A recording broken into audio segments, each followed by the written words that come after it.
It's Mark Buttigieg here. I'm a member of the New South Wales Parliament. I'm here today for the very first edition of my podcast called On the Workers' Side. And we've got a very special guest with us here, Gerard Hayes, who's the General Secretary of the Health Services Union in New South Wales. G'day, Gerard. G'day, Mark. How are you? Good, mate, good. That's good. Tell me, when you walked into the role, I think it was 2012, is that right? Yeah. What did you find? Like, it must have been a head spinner. That was a union that was insolvent. We'd lost 6,000 members in 6 months. We had $23 million debt, and we had a $200,000 overdraft to pay wages. So effectively no one could leave because they couldn't be paid out. So it was a union that was clearly on its knees, and it had only one way to go. Well, two ways to go. It could have collapsed totally, or it could have started to rebuild. And over the past 12, 13 years now, we've gone from 28,992 members to 54,069 members as of yesterday. And these are important things that build confidence. So pretty much double the membership in a space of 13 years.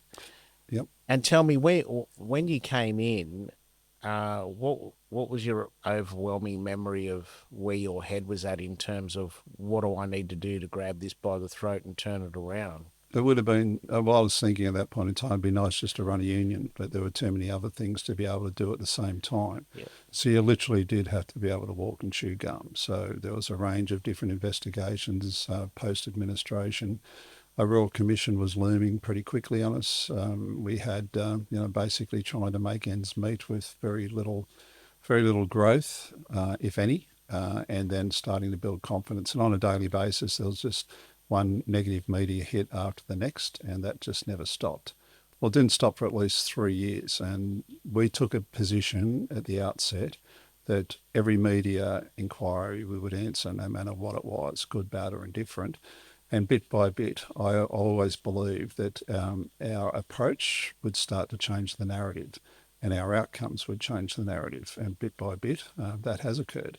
And so now we're moving in a good direction collectively with the membership. And I think that's got a big future. I suppose it was always a fairly big union compared to other unions, but as you say, you lost 6,000, could have lost more, but not only have you then stabilised it, but double the it's unheard of, isn't it, in modern day unions? It's certainly, growth is developed by actually commitment and outcome.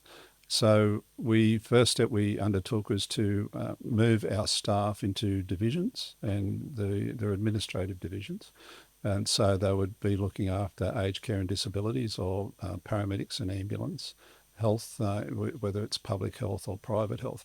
But instead of being a jack of all trades, a master of none, our organisers became, and our industrial people became specialists in those particular industries. So we got to know them even better than before, and the outcomes started to flow. But it's also important to note that we worked with all levels of government. For the first, up until 2.5 years ago, we had nothing but Liberal governments. And initially, there were some very difficult times. As time went on, we started to develop good outcomes because we're straight shooters. We will fight hard, but we won't pull things out from under the carpet. And I think there's a level of respect that comes from that, irrespective of what side of politics you're on. But we will do what we need to do to get the outcome. But every outcome we get is evidence-based. So we spend a lot of money and effort in terms of our internal research. That gives us a great opportunity to get people to understand the sensibility of what we're saying. So even recently, we're talking about award reform. We're talking about productivity. We're talking about efficiency. We're talking about opening up awards. We're the only union doing that because we're not scared to actually see what we can do to develop into the future, as opposed to having a rearguard action and taking small steps forward. We want to take big steps forward. Congratulations on stellar victories that the union's made, not just over the last few years, but over the whole 13 years. And it's been a pleasure to talk to you. Really appreciate your time. Thanks, mate. Good on you. Mate. Thank you.